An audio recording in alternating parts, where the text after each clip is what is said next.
Every day there is a forgetting, and every moment there is the possibility of remembering. Remembering who you truly are, awakening to your body, to the inner world and experience of being alive. Here is where you find the beauty, the joy. Here is where you free your soma.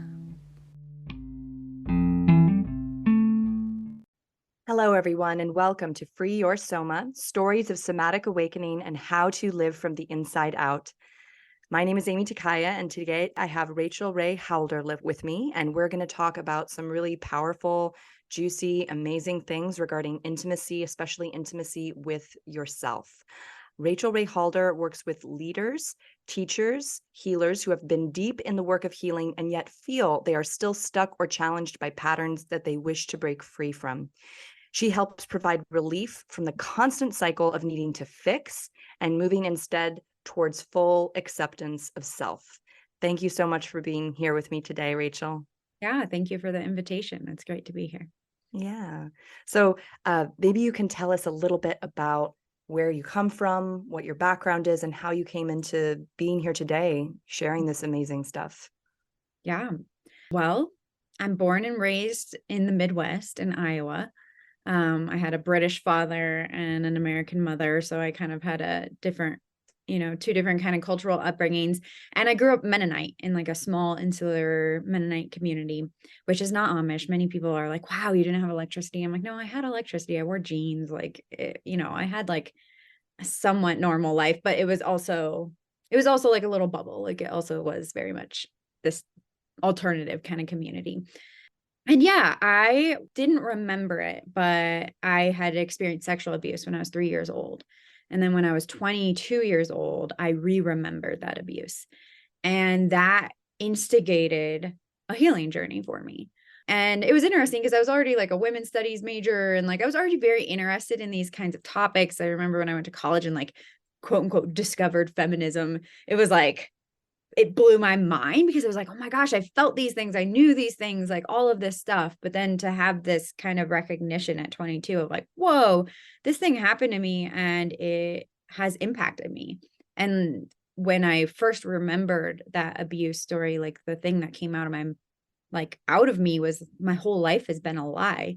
And that might seem like a strange thing, but it was just like, wow, I recognize even at that point, not really even knowing much about healing and stuff, I recognized this thing really impacted who I am.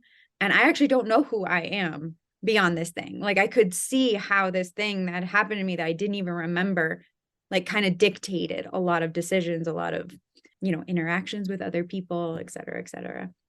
So then from age 22 on, I started going to therapy for the first time. And I just sort of like, this sounds weird, but I like fell in love with healing. Like I was just obsessed. Like I was like, this is so fascinating. Like I just loved exploring my psyche. I loved understanding like myself. I loved putting together the puzzle pieces of my life and like, getting full picture of everything. And this remembering my sexual abuse also led to a deep spiritual awakening as well. I had always been a mystic and I'd always been very alternative. I would say like, even though I was like pretty Mennonite, I was always like fringe at the same time. And very much like when I was 2 years old, apparently I declared like God, not a he, God, a she. So it was like, there was this like piece of me that was more on this mystical, like feminine, divine kind of track in life. But then I had this big spiritual awakening that kind of blew me open to this recognition of, whoa, there's like so much more beyond what I ever thought or knew or could see. And like, understanding energy dynamics and all these other things. And so, yeah, I mean, there's so many components of the story, but the main gist of it, like the nugget for here is like, I started doing that healing work. I came to a point where I was like, the cognitive therapy I don't know if I'd say isn't working anymore, but actually my therapist was like, you're healed. And I was like, I'm not healed. Like I still really struggle with intimacy. I still like have zero interest in sex. Like I can talk about my abuse, like with zero reaction, like I do feel like, oh, this thing isn't like looming over me in this like horrible way. Like I don't feel like I have like PTSD in the sense of like, it's like affecting me day to day, but like clearly it's still affecting my body. And so then that took me on this road of more somatic therapies. And would it be to heal through the body as opposed to just talk therapy and like speaking it out? So then, yeah, there's many. I'm like, how deep do you want me to go? Because this journey is very long. Let me pause there and let's see where we're at.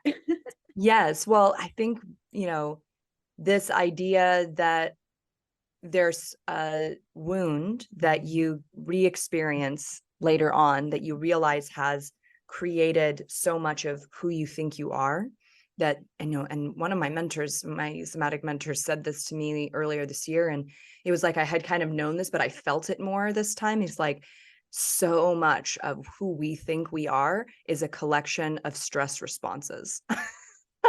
And I was like, oh man, wow, and even just the way that people, use self-deprecating humor or have like a certain style or way that they posture themselves in society can all be related to a desire to be accepted or loved or protect themselves, or all these different ways that we navigate in our bodies with all the conditioning that's there to do something for us.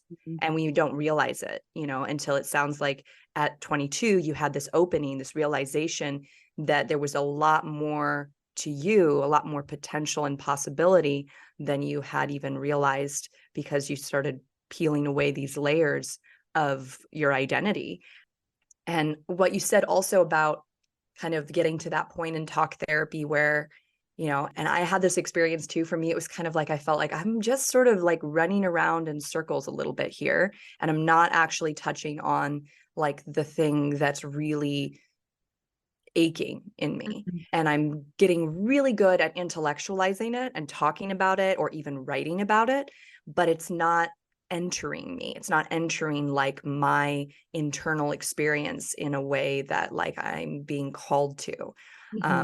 And I feel like, and I'd love to hear more about the types of somatic work that you found, because for me, I kind of feel like I just fell into it because my dad had already been exploring it and was kind of continuously inviting me to do this somatic work. And I was like, no, Dad, I'm doing my thing, right? I was like resistant for a long time.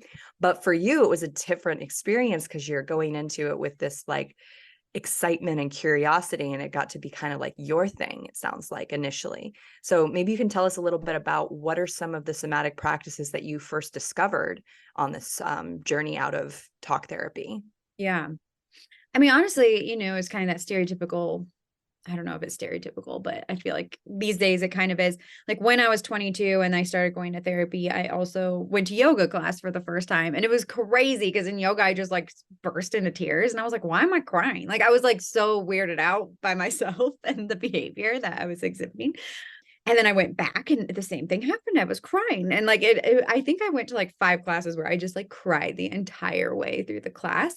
But I think it was because there was so much trauma in my body that was finally getting like an opportunity to come out. And so like paired with the talk therapy, like somehow being in a yoga class that I don't even remember. I don't even think it was like super spiritual or anything. I think it was more just sort of like a chill, like maybe more like yin style yoga. Whoa, like even just like moving my body in certain positions, or like maybe it was even just meeting myself in my body, like maybe being like landing in my body for the first time, or even noticing, oh, I have a body. That, yeah, it was just all the emotions were just coming out. But then the more intentional work that I did, so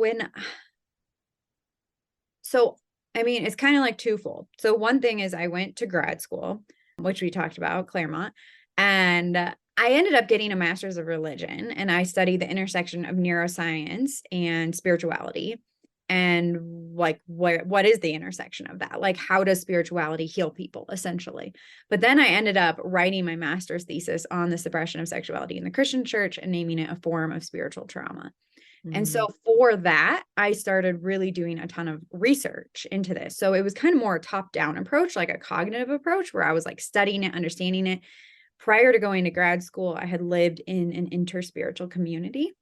And what that means, interspiritual, it's different than interreligious, because rather than like studying the traditions or like from like a theologian sort of like philosophy perspective, it was much more based in practice. So I began practicing different traditions, like I would like do zikr every Thursday night, which is like a Muslim Sufi practice. And like every Friday I would be in Shabbat. And I mean, like I would sit in peyote church ceremonies with Native Americans. Like it really was this interspiritual community. And the reason I was so curious about this intersection of neuroscience and spirituality was because I was like, that place healed me, like not healed, period. But, there was so much healing that happened there, but it was all just through spiritual practices. And like, how and why did that happen? I wanted to understand, like, I knew it on a body level, but I wanted to understand it on a more cognitive level. So that's why I went that route in grad school. And then simultaneously, while I was in grad school, I first discovered Layla Martin's like Jade Egg course. And so I did that, and that was super potent and like wild and intense for me. And it really helped give me this like somatic understanding of like, wow, there's so much stuff stored in my pelvis and like stored in my pussy and stored in my body. And like, I could literally like feel it coming through. And then that year, I guess it was like the second year of grad school, was when she launched her first sex, love, and relationship coaching program. And so then I signed up for that. And so then was in that simultaneously while I was in grad school. And then also simultaneously while in grad school, I was like also studying like internal family systems therapy. And I was also doing I haven't done all of somatic experiencing, but I was doing some of the first like portions of it. So it was I was just, like I said, I'm just like a voracious learner. Like I loved healing. I wanted to understand everything on every level. So I was just sort of like, oh, what's this? What's this? What's this? And simultaneously putting it into this thesis of like, how do people heal and how and why? And then especially in this context of like, when it comes to spiritual trauma, how do people heal from that kind of influence? That's So amazing. Wonderful. I think that the realm of somatics is actually this really powerful intersection of science and spirituality, because people can study it and talk about it from a body level of like what's neurophysiologically going on, about like the brain patterns of trauma and things like this. But it also includes our human experience. It's not purely a biological practice or a biological realm of study. It's also studying what are we personally, internally experiencing? What is the lived experience, and how does that interact with our biology? How does our perception interact with our biology? So I think like, this intersection of understanding, the theological realm and bringing in that question of how does this actually work on a brain level. I think that is a very like, it sounds like you got a very somatic graduate degree, even though it probably wasn't called that. It was its own thing, yeah. but yeah. It felt that way. Yeah. And I think coming straight from living like in the middle of nowhere, New Mexico, on this mountain in this intentional like hippie community, and then going straight to grad school, I think it almost like had to be that way. Like, I don't think I could like do the traditional route, just because that experience, like 2.5 years on the mountain, was so non-traditional in so many ways. And yeah, it was a really fascinating experience to go from like experiencing it on a somatic level to then understanding it on a cognitive level.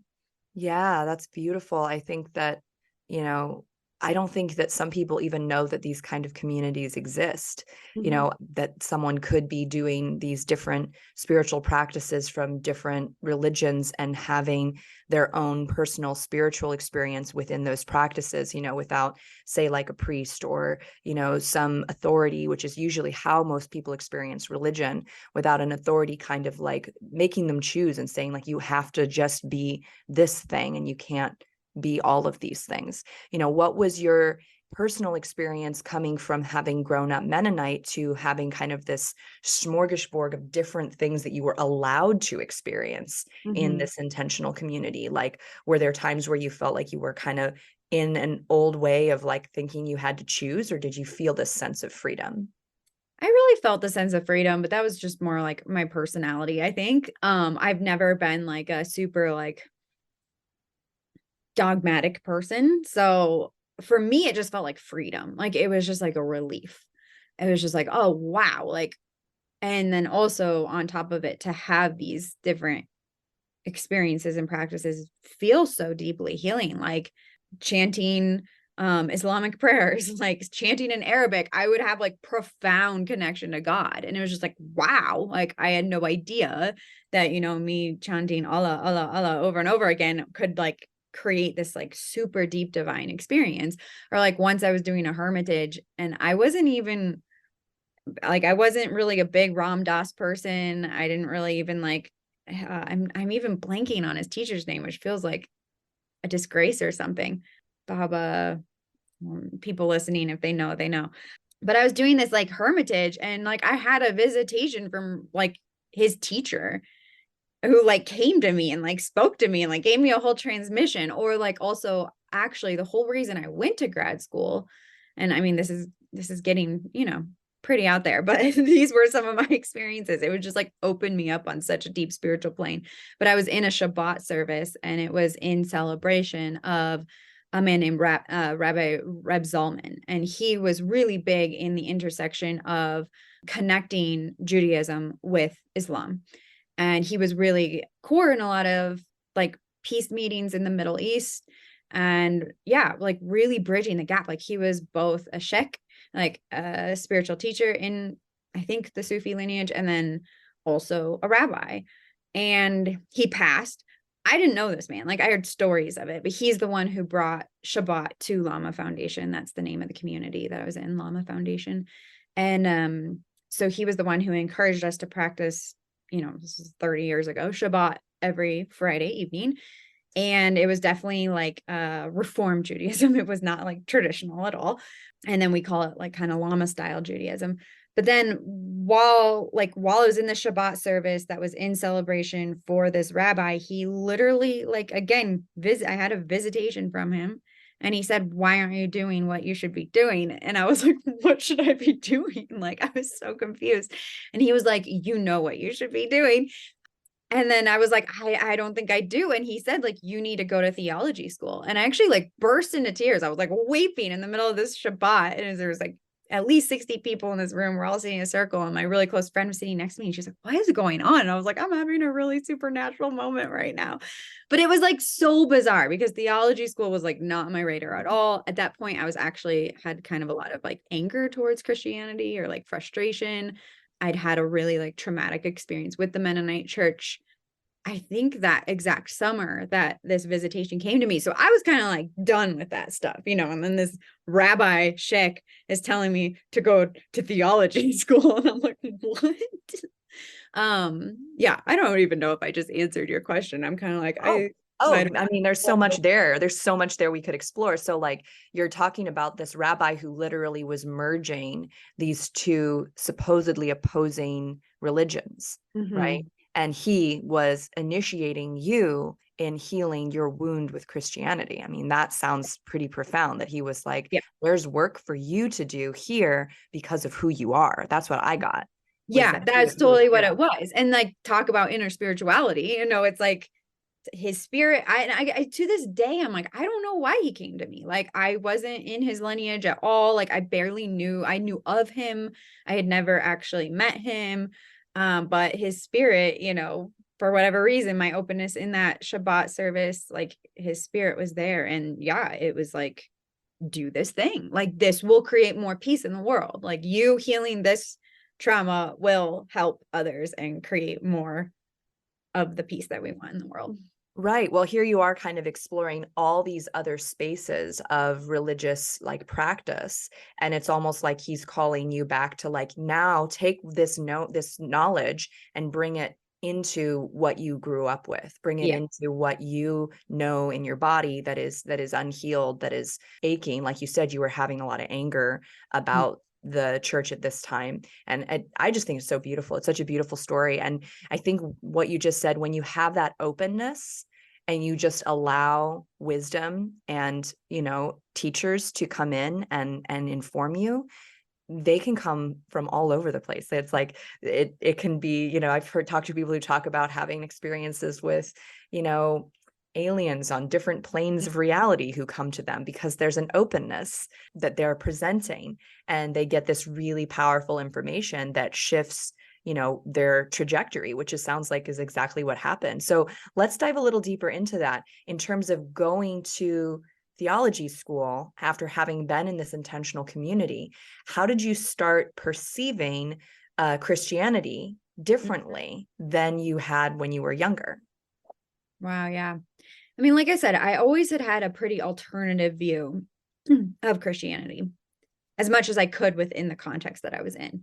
But I was always questioning authority. I was always questioning why we were doing things. Like I was kind of like the bad kid, because I would go to Sunday school and be like, but why? But why? But why? Like it just didn't, or like it just didn't make sense to me. A lot of things. I was like, this doesn't make sense.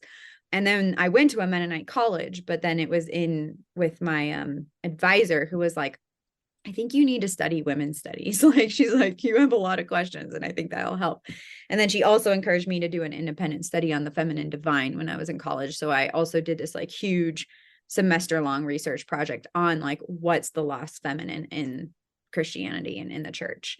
And so that was really profound too. So I'm just naming that because like, I definitely was not a traditional Christian by any stretch. I don't even know if I would have called myself a Christian. I was like, Jesus is dope. I'm into him.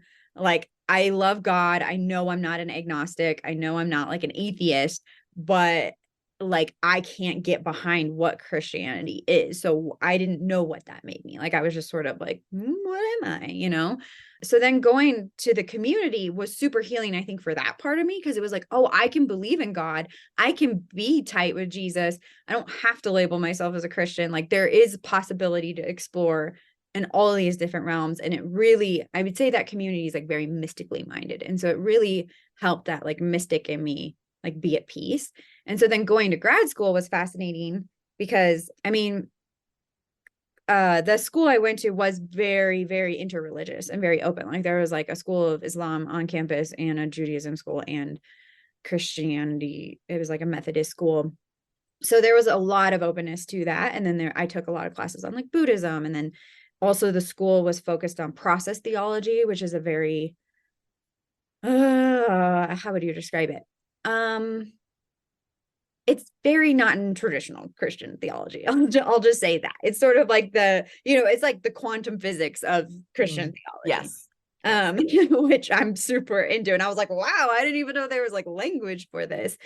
But it was kind of like everything when I was there, I definitely was seeing everything through a very specific lens. And I was seeing it through this like mystical interspiritual lens. And I think some people just thought I was like the biggest weirdo ever. I mean, I wouldn't say I know that some people were like, who is this girl on campus? And I think some people thought I was sort of a loony bin hippie, they were just like, what the heck? Like, she's so ungrounded. But what I found so profound was like, oh, actually this like school is giving me a grounding in all these teachings that I experienced. And so like, I felt like it was really grounding it. And I am a very intellectual person. And so it was just so cool to like get the theory and to see the understanding behind the how and the why and the what have happened to me in those 2 years at Plama Foundation.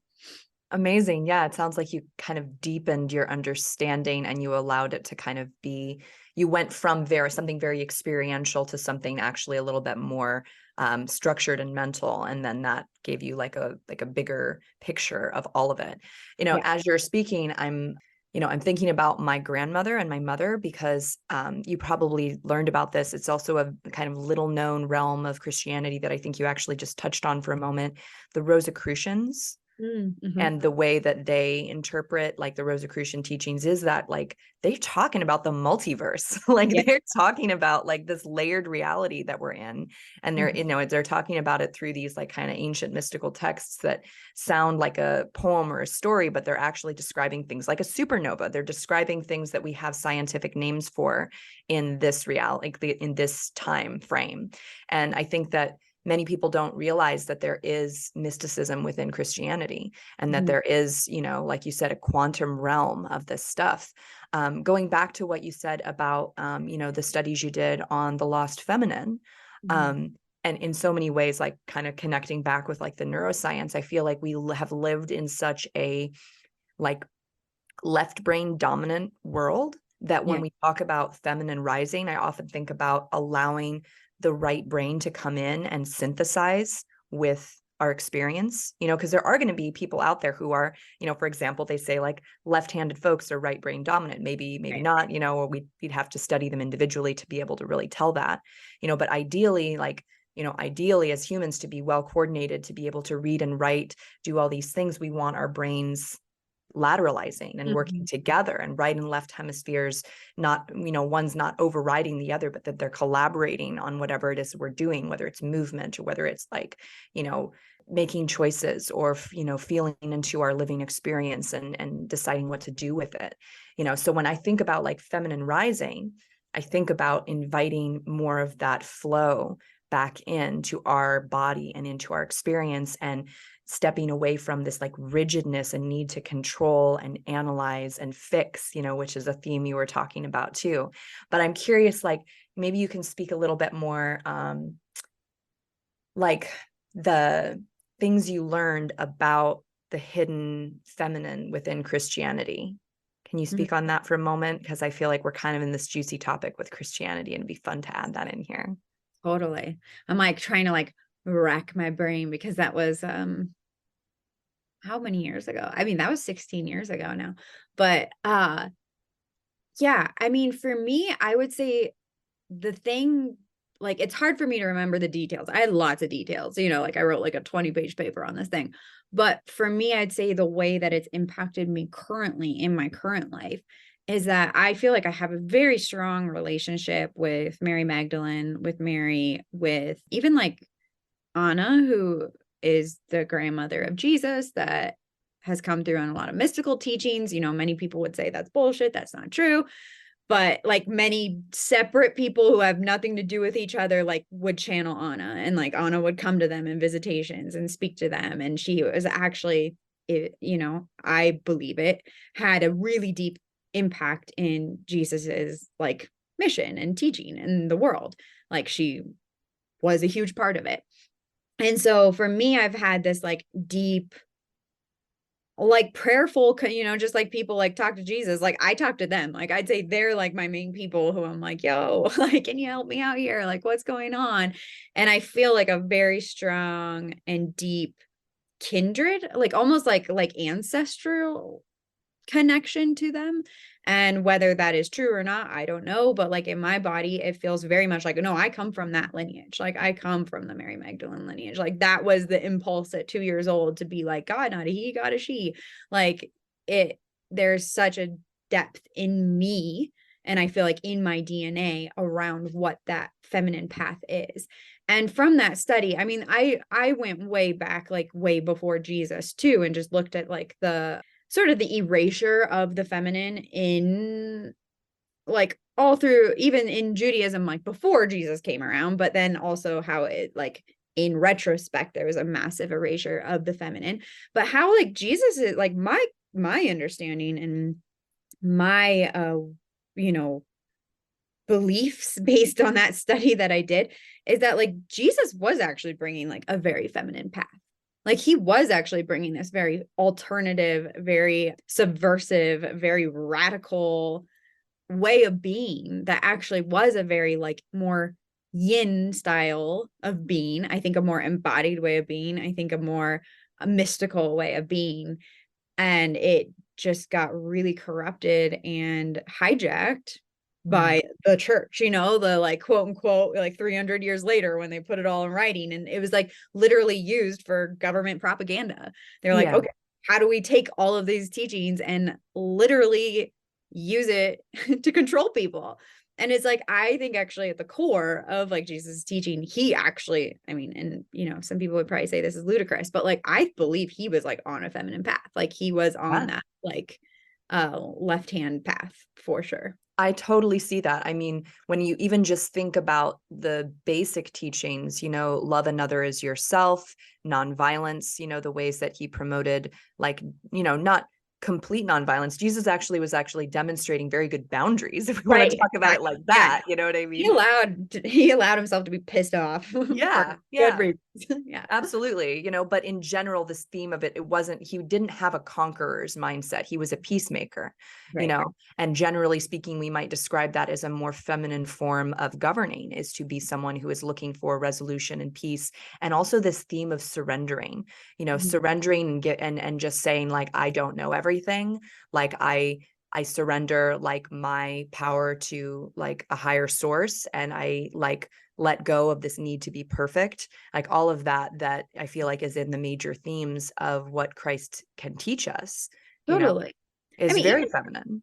It's like, even thinking about like why he was killed, like people are like, oh, he died for our sins. I'm like, no, he died because he was radical, because he was like so threatening to the powers, like so terrifying. And like, what's the most terrifying thing to the powers?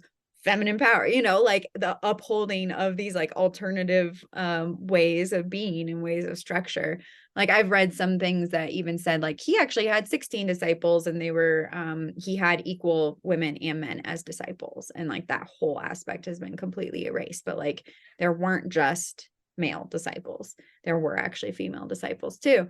But the way I see it is, I'm like, no, he was like such a major threat, not because he was like the patriarchy. Like, he was a major threat because he was like the opposite of the patriarchy. Right. Yeah. I love that. I mean, I totally agree with you on that. I feel that. And it's not even something that I regularly verbalize or even talk about, but hearing you talk about it, I'm like, that resonates. Like, that feels true to me, in the sense of what what I've known about Christ and Christ consciousness, and the whole path of, of being fully connected to our humanity and connected to our divinity. I mean, many religions actually talk about the female body, and the fact that we create life in our bodies. I mean, men have their own version of this, but that's this innate thing that we have in our bodies to connect, to the heavens and be here on earth, like bleeding and, going through all the human bodily functions that we go through. Right. Maybe this is a great time to actually segue into what you spoke about earlier, and one of the themes for today's conversation, in terms of intimacy, and also what you mentioned about the way that many religions have vilified sexuality and sexual expression, and maybe it's another way that they control us. Can you say a little bit about that, the dynamic, and that kind of the impact of that as well? Yeah. I mean, I think when spiritual teachings, and like when a more mystical path does get, I don't know, like turns into dogma, or turns into a doctrine, turns into what we call a religion, it becomes about rules. It loses the embodied aspect of it. It loses the choice, the agency, the nuance, the flexibility, because it becomes a regimented, like, this is what you have to do. This is how you have to behave. This is how you get into heaven or wherever you're going. This is how you're a good person. This is how you're a bad person. And so, I didn't grow up in other traditions, but I can, I read enough to like witness that this does happen beyond Christianity. But I'll just name, like, for me, it wasn't even that like there was a lot of like sex is bad, though that was like the undertones of what I grew up with. But there was actually just like massive silence around it. Like, we just didn't talk about it, period. It was like, it just didn't exist. Or, if we wanted to talk about it, it was like, well, read this book and you can read about it. And so a big piece for me, both having the sexual abuse experience, like within the sexual abuse experience, what I started recognizing was like, it wasn't just the sexual abuse. Like, that's not what my trauma is about. My trauma is about the silence of sexuality, period. And what that did to my, 3-year-old, 4-year-old, 5, as I kept developing brain about what happened to me, and how that was so bad and so wrong, and how I was a sinner, and how like I go to hell, and like all of these things, like, because of course I like internalized the experience. And then like going into my younger years and actually being a very sexually curious person, and like getting into sexual situations that weren't the best for me, but that like I was just wanted to understand. I wanted to know. Like, I've always been this person like who has to live through experience, and like when I want to know something, I like go hard into it. Like, I'm just like, okay, I gotta like figure it out, gotta understand, gotta experience it. And so I was doing these experimental things, but there was so much silence and so much shame around it, and so much like condemnation. And that in of itself was actually so much of what my trauma was. It was like this constant belief of like, I'm a bad person. These things that I do are like horrible things. And it's like, how easy is it? Like when I think about this, I'm like, if I wanted to control a big population of people, the thing I would do is disconnect them from their body, like disconnect them from their own knowing, disconnect them from their like sense of self, disconnect them from their own communication with God. Like, yeah, how, like, that's a perfect way to control a group of people. Like, just give them a bunch of dogma and doctrine, give them a bunch of rules, and disconnect them from their own foundational sense of self that says, like, this is who I am. This is how I can operate in the world. Like, this is my self-trust within my own being. And I think that's at a foundational level, at least in Christianity and probably many other traditions, though, again, I don't really want to say that if I don't know it for a fact, but it's like there's just such a destruction of like self-trust, because you're taught to like trust the authority, trust the Bible, trust the text, trust all of these outside sources. And what makes you a more compliant person than to just constantly be trusting outside sources and not your own interior knowing? Right. And then the question of how is it that we get disconnected from our bodies, or how do you disconnect someone from your body? Sexual trauma is a great way to do that. Violence, war, physical harm, sexual harm to other people, trauma in general disconnects our brain from our experiential body. And then to do that, that's the role of the conqueror, right? To come in and like ravage the land and ravage the people and traumatize the shit out of them for a couple of generations. And then to place their model of what they think and feel, right? What they're allowed to think and feel. And now this is the rule book. And if you step outside of this, you're wrong and bad, right? And that's a perfect model of how to control people. And that's why, the realm of somatics, or somatics as a healing modality, is not only so powerful because it reconnects us to our body, right? And when we're talking about trauma healing, I think that you can't have full trauma resolution without a somatic approach. You can begin that process, but you can't actually resolve things without bringing someone fully back into their body to feel and experience and know what that's like, right? And so to go back to kind of these different spiritual practices that you were involved in, you can go through the motions. Somebody could be just chanting Allah and Allah over and over again and not have it as a somatic experience. Somebody can do yoga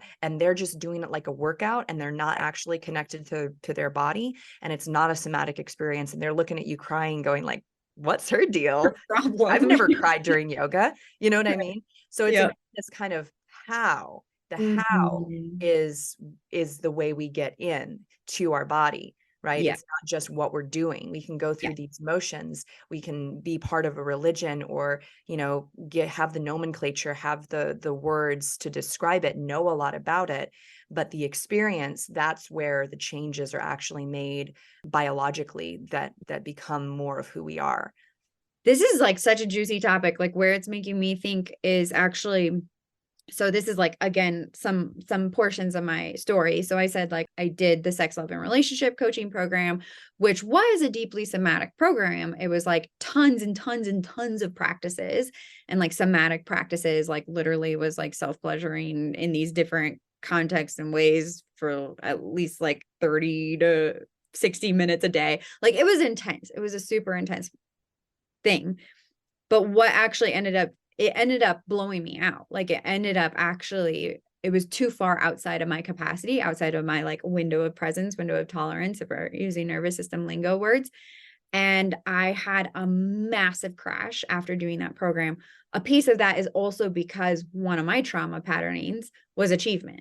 Like, achievement was my way of like coping in the world or feeling my own sense of self-worth. And so I approached that program from the achievement mentality that I had had my entire life.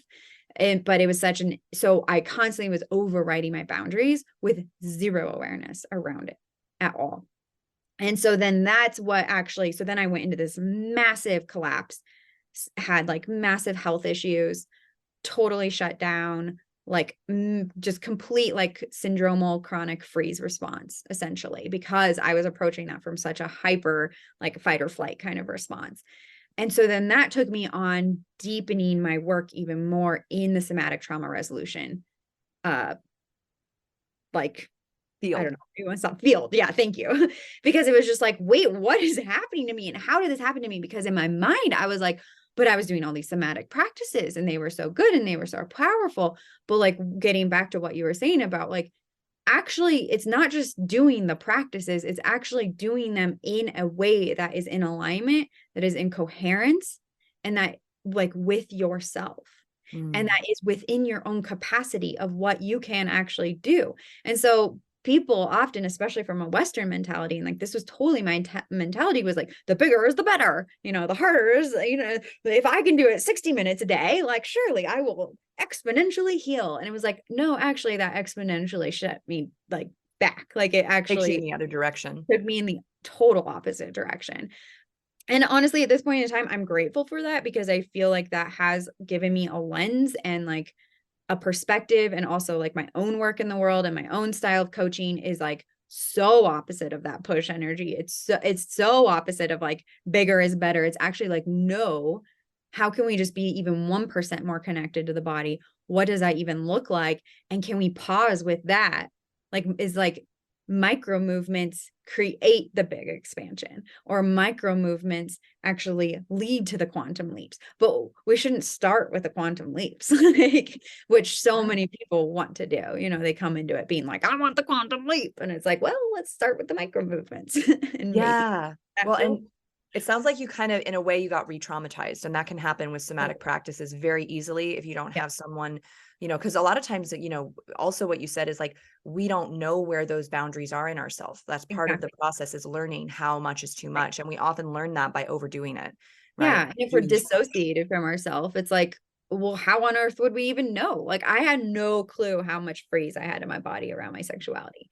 So I was like doing all of this I was like doing, but that didn't make the freeze actually go away. All it did was like couple trauma on top of the freeze. Yeah. I mean, the realm of like muscle contractions and micro movements is like my wheelhouse. Like that's what I spend all of my practice doing, as I work with people to really slowly unwind musculature using their motor cortex through micro movements. And, oftentimes, especially if someone comes to me and their focus at first is like chronic pain, and this I think totally relates to what you just described. Like they're like, ooh, there's this pain in my hip or in my back. And while we're doing work together, the pain lessens, but it hasn't quite gone away yet. And it's almost more annoying now that it's not quite gone away yet, because they know it could go away if they just did something more. Right. And so I will often like, to realize that this person, like, they want to fix it. They want to have this energy of achievement. They want to get through and like, complete this thing. Like it's going to get them something when they finally complete it, whether it's like, a sense of relief, or it's, feeling like they're healed, or like they did it, wherever that kind of, like you said, like a stress or trauma pattern of achievement. And that's like one of the ways that you get it right, or that you overcome. Right.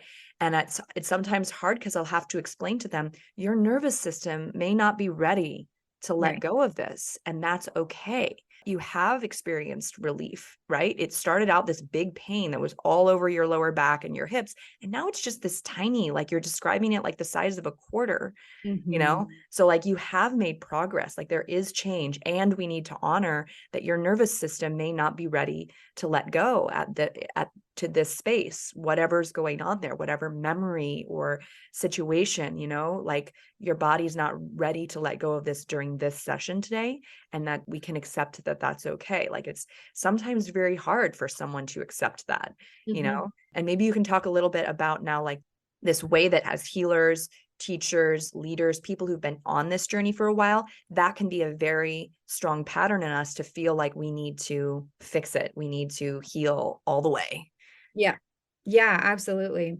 I mean, I would say like a big like core piece of my work is, rather than, and it's kind of what you named, like rather than finding fault in what our body is doing, where is the natural intelligence in what our body is doing? And that's hard to do, because if we're having, a destructive, like I have like chronic digestive issues, it's really hard for me to look at that and be like, oh, there's natural intelligence in like my chronic digestive issues. But the reality is there is. And when I can actually pause with that and go into them and be with them and sit with them, it's like they're speaking to me about how I had such a lack of energetic boundaries, how there was such a lack of even like physical boundaries, like how I would digest other people's trauma constantly over and over again. And it was kind of like, oh, we're actually protecting you. Like we're actually trying to keep you from this constant cycle of what this is.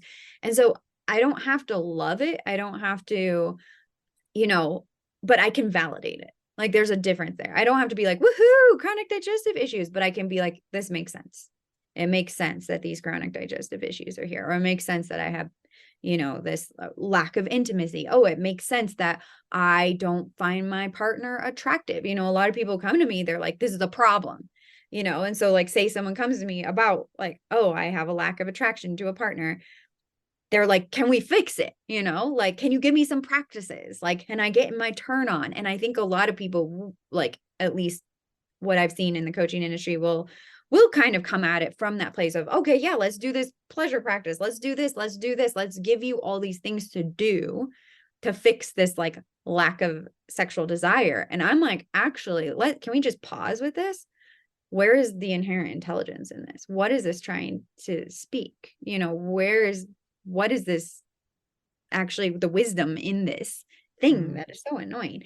And in that process of looking at it in that way, we're actually de-shaming it. Because when we come at it, we're like, this is a problem, which is actually shame. We're saying this is bad, this is unwanted, this isn't good. And when we're constantly seeing ourselves and our body and these experiences as bad, we're actually getting ourselves into this cycle of like constantly trying to fix and never actually meeting the thing that wants to be fixed. And people spend lifetimes in those cycles. Like they could literally spend their entire life there, or they could spend years there. And so my approach is actually like, hey, like let's slow it way down, and let's actually pause with this and slowly pull out the little tendrils and the little pieces and find the nuggets of wisdom in it. And it's in that self-acceptance, it's in the validation of it, it's in the care towards it, that then ironically those things start loosening. And they're like, oh, maybe I don't have to hold so tightly. Maybe I don't have to like, do this thing. Like, it's like, that is actually what happens for then the release of, or like, that's when the relief is brought in of the pattern. Yeah, I love that. The looking at these symptoms, or these problems that we're having as information that our somatic intelligence is giving us about, why is it that you may not be feeling intimacy with a person? Maybe there's something that happened. Maybe there's a boundary that was crossed. Maybe there's words that you need to express or say that you haven't been saying, and that's what, it's showing up as, like the example you gave, like a loss of attraction to your partner, but what it's pointing to is something deeper that's going on inside of you, or inside the dynamic of the relationship, that is asking for some kind of healing, that's asking for some kind of attention, right? And often, when we just do, we're trying to get rid of the symptom. Like you said, we're trying to fix it and like, okay, let's just get this over with and move on. And there's something underneath of that, which is what you're talking about. There's something underneath of that when we even just start to touch on it and talk about it, and like you said, take out those pieces, it starts to unwind itself, which is really magical and marvelous, because it's getting actually addressed. The pain that, the symptom of that we were trying to get rid of, the actual thing underneath of that is getting heard. And kind of going back to this theme of like, that it wasn't the actual instance of abuse, but all of the intense silence around it, and the silence that you like created in yourself around it for so long, that actually did most of the damage.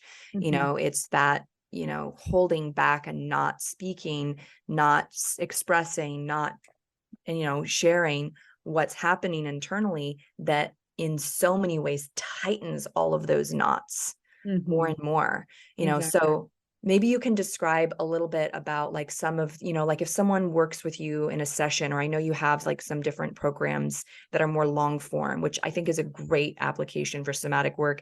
If someone's going to embark on a somatic journey in their body, I think you need a like long form kind of approach. Because you're not going to get it all in like 2 sessions, and you're certainly not going to get it all in like a weekend intensive. It's going to open some doors maybe, but it also could just like be way too much, right? So maybe you can talk a little bit about, how your approach works in form, whether that's a program you've created or how you work one-on-one. Yeah.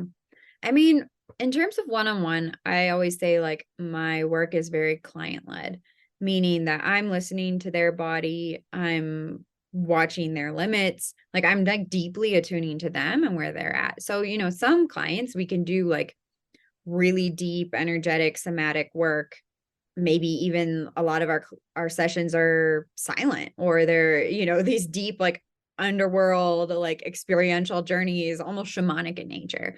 Whereas other people, it might be a little bit more like top down, like talking, like getting education, getting like I have a client who it's much more like for her to heal, she needs the like scientific understanding of the how and the why. And so a lot of it will be actually teaching that, like, okay, well, let me draw you a nervous system map and let me explain to you what's happening for you. And like that, when you hit this point, this is what's happening. So it's like a much more like theoretical way of doing it with little somatic bits, but also like recognizing the capacity for one to be in that somatic energy. So for certain clients, they might only be able to be in like the actual, like be with their body somatic field for 10 minutes.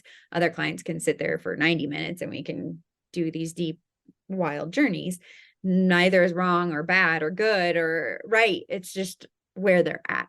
And so in terms of one-on-one work, usually people come to me. I do a minimum of 6-month containers. So usually people come to me because of something, and I will create like a map at the beginning of our work together, like a sort of like a meta map. Okay, this is like where I see you're at. These are sort of the core things that I see us like working towards. This is like the journey I see us going on. And just like any map, there could be like 13 ways to go to get to the destination. It's not like a rote, this is what we're going to do to get there, but it's giving them context and like a container to enter into of like, okay, there is like a way. It's not just a mystery. Like there is actually a way to get there. And the way includes so much mystery and so much nuance. When it comes to more group programs, like I have a program called Slow Burn, which is a 5-month long container. I like the tagline before was like transforming trauma into turn on. So it is a sexuality based program. And it's really about what we're talking about. How do I actually transform my trauma by understanding and accepting my trauma imprints and creating space then for the blueprint of health, like to come online, like the blueprint that's already living inside of my being to come online. And so in that context, it is a bit more of a top-down approach where it is a bit more educational. Like it will be more like drawing out maps, really explaining and like taking it in. Like I have 4 modules throughout that program and really intentionally being with each portion of like, okay, how does this work in the body? And then each module also has a coaching call. So then there is a little somatic component where it's like, okay, maybe only 20 minutes each person, but like we'll do a little piece, show you a little bit how this goes. But then also in the context of teaching, there might be a somatic piece, like someone might bring something up and I'm like, okay, do you want to go there in your body? And then we'll do a little piece. But I think that's a big thing that I think we miss a lot is like, at least the way I look at trauma work and the way I hold trauma work is that like so much profundity can happen in a 10-minute piece. And like, we don't like, I'm a big lover of like 90-minute sessions, but it's also insane what I can do in like a 10-minute trade with a colleague. Like I'll literally do these like where we'll like have a half hour and it'll be like, okay, 15 minutes, you're inside person, I'm outside person, like inside being client, outside coach, or whatever you want to call it, practitioner. And then like reversing. And it's wild what you can actually do in a 15-minute window. And when your body knows that that's okay, what is the most doable piece that we can do in this window? So yeah, for those longer term programs, there is kind of more of a top-down approach, but there is also the somatic aspect and the experiential aspect where you get to experience this work. And then there's also just like a transmission that happens through the education as well. Like that's what I've experienced with teachers, and that's what I've been told people experience with me. It's like when your body knows it on such a deep somatic level, there's actually like a transmission that happens. And I've had a lot of people in my classes who are like, I've studied nervous system for like 4 years, or, you know, I've done all this work, I've done this, I've done that, but somehow hearing you say it, it like lands in my body. And I'm like, that's because I have like a deep somatic understanding of this concept. Like, right. And they're co-regulating with you. They're actually nervous system to nervous system. Even over Zoom, you can get that. You can get that 100%, feeling, that energy of like where you have gone in your own body and the capacity. I mean, I think about this a lot when I think about the tissues of our body and like the neural pathways, and how so much of this somatic work and these practices build new pathways and build this like endless system of, you know, information that's coming down from our spinal cord, from our brain into the tissues and into these different areas of our body. And we can create those pathways just by self-sensing. We can create them by moving. We can create them by breathing, you know? And so when you are a person who has done a lot of this work in your own body, just by being in your presence, it's that transmission you're talking about. Other people their nervous system can feel that and can start to mirror that, can start to build some of those pathways that they didn't even have yet, to literally experience the knowledge differently, which is what you're describing. And I think that, you know, this is, again, this merging of, you know, we hear about these spiritual experiences where, you know, someone goes to see like a spiritual teacher, and the spiritual teacher like looks in their eyes or like touches them and they're like healed, you know, and it sounds like this miraculous thing, but it's actually a nervous system thing. It's a nervous system transmission of what it's like to experience, you know, quote unquote enlightenment, you know, or this wider view of what's happening, this macro view where we can see that we are innocent, where we are not, you know, bad, wrong, you know, damaged, whatever the like belief or the, you know, society or the conditioning would inform us of, where we can kind of step out of that and see the larger framework. Totally. Yeah. It sounds like such an amazing program. I love that you're taking some of the didactic stuff into, because you have so much to offer in that realm. You've done so much studying. And so I'm sure it's just like a very rich environment for people to tap into, because you can kind of like draw from a lot of different practices. Do you do that? Do you kind of like synthesize things? Yeah, definitely. I absolutely do that. I do it in different ways, in different spaces, in different programs. But yeah, it's kind of like, how could I not? I mean, I guess maybe some people aren't that way, but I'm kind of like, it's hard for me to even separate what's what, you know, like I often try to give credit to like my lineages and like really try to say, okay, I learned this concept from this teacher. I learned this concept from this teacher. But so much of my work is like a blend of like 10 different teachers. And it's just like, here's a list of like all the people I've learned from, but I can't always even separate what's what. Or even like, you know, I might have learned a concept 5 different times, but finally with one teacher, it landed, you know? So it is very much a widespread of everything. Yeah. And I think that there's value to like both styles and ways of doing things, you know. There's different forms of like yoga or even body work where people can be really purists. Like they're like, this is the protocol, this is the way, this is the style, you know, that like we teach or that we do. And that's beautiful in its own way, because then it kind of preserves that way of doing something so that people can come and experience that way of doing something. Like Vipassana meditation, for example, you can go there and get like this real deal like experience, you know, but at the same time, someone's going to go to that Vipassana and they're going to have this personal experience, and they're going to be able to see how Vipassana meditation synthesizes with the other things they do. And so there's beauty to being able to innovate and take that like, you know, tradition or that practice and bring a new spin on it. I think they're like both really important styles. Like one's not going to be better than the other. It's going to be part of that same dynamic of like preserving like what a teaching is, like what this means, you know, like a word in the dictionary, but then coming up with all these new uses for that word, playing with that word, using it in different contexts, you know, creating new words from that word, you know. Totally. Yeah. Very, very true.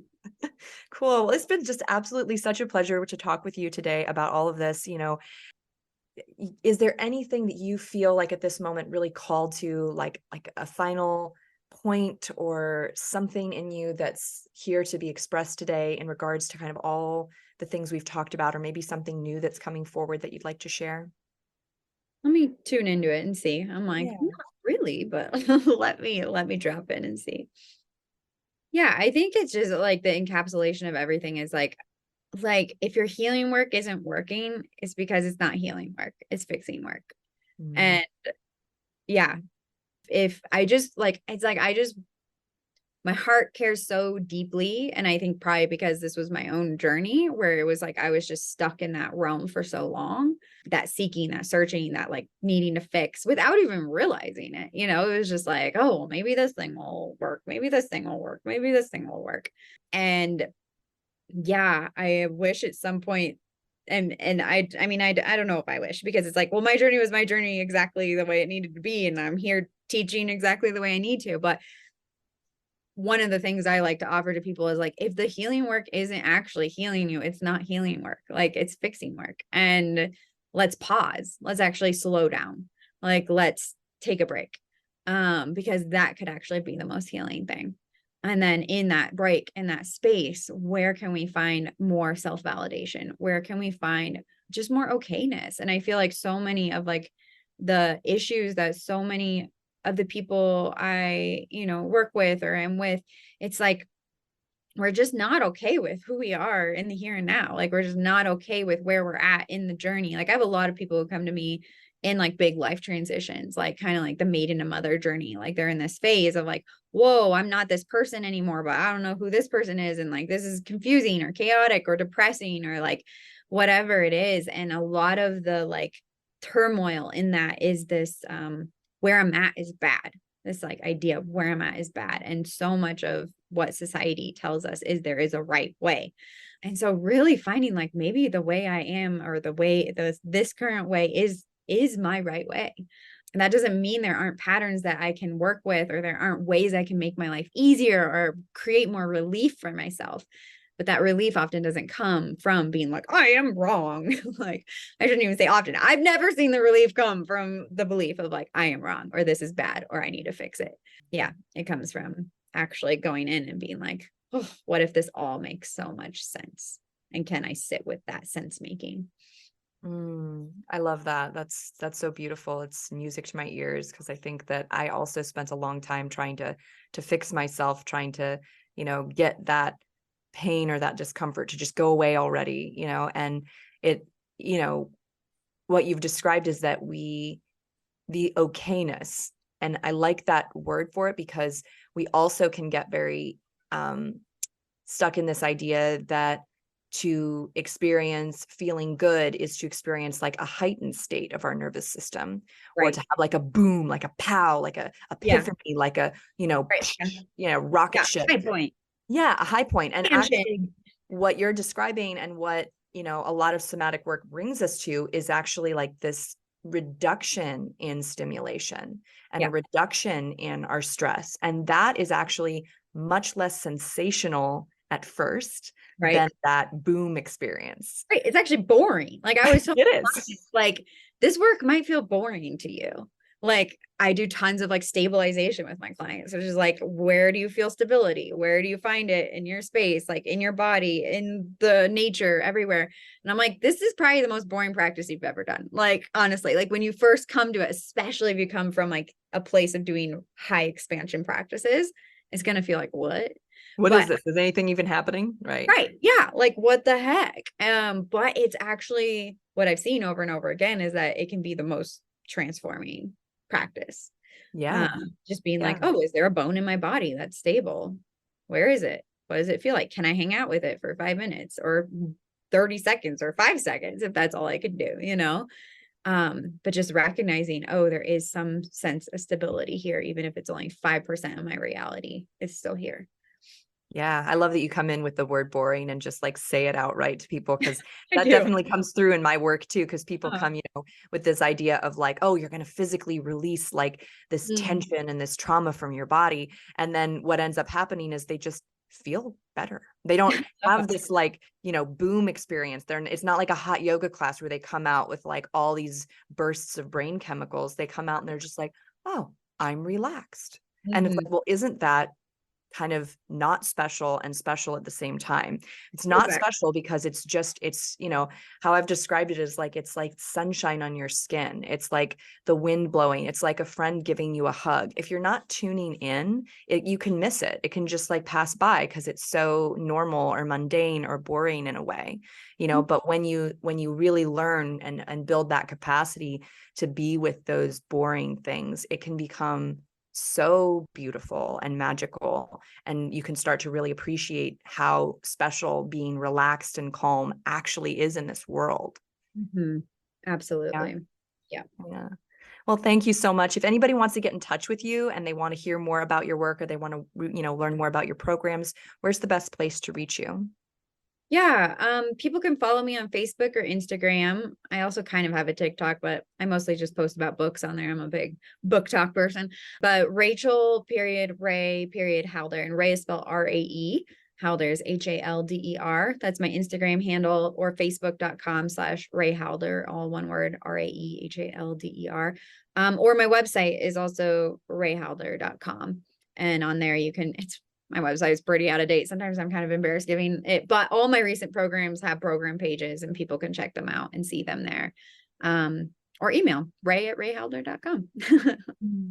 Beautiful. Well, I have to say, one of the reasons I reached out to you is because of your beautiful and expressive writing on your Facebook. And so if anybody's, going to follow you and read your content, they're going to be in for a wonderful treat, because you really, you write these long form, beautiful, poetic, self-expressed kinds of things. And, it's kind of like that same thing we were talking about, like nervous system to nervous system. It comes through in your writing, in the way that you express yourself. And so people can really start to get a feel for like where you are in your journey, and, where you've come from. You bring in these pieces of your past, and you're a very good writer. It's very impressive. Thank you. Yeah, I love writing. It's definitely like, I sometimes like feel like I am a writer. Like I'm like almost more a writer than a coach. Like it's weird, but thank you for naming that. I really appreciate it. Yeah. Feels delightful hearing you say that. Wonderful. Yeah. Well, definitely, to all of our listeners, go check out Rachel and her offerings. Connect with her to learn more about this incredible journey that she's been on, and how that can start to help you unwind and discover what your somatic intelligence is telling you, because it's there all the time, right underneath the surface. Your body, your soma, is speaking to you, and it's speaking to you in these unexpected ways that maybe, like we've talked about today, you might find annoying or difficult or unpleasant or boring or whatnot, but it's a communication. And I think that in so many ways, your conversation with me here today has demonstrated that, and the power of that to transform our internal experience. Absolutely. Yeah. Thank you so much.